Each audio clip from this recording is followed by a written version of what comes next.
On Windows 11, even though the system can detect and install most drivers automatically, sometimes you may still have to complete this process manually for missing drivers.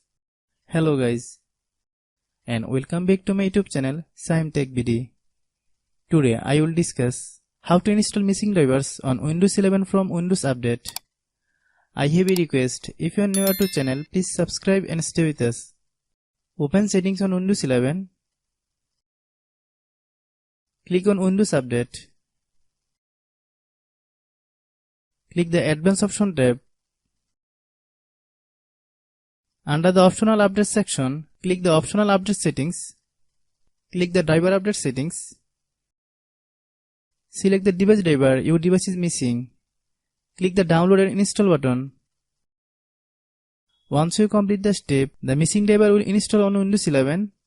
Restart the computer. Hope you understand. I have a request: if you are new to channel, please subscribe and stay with us.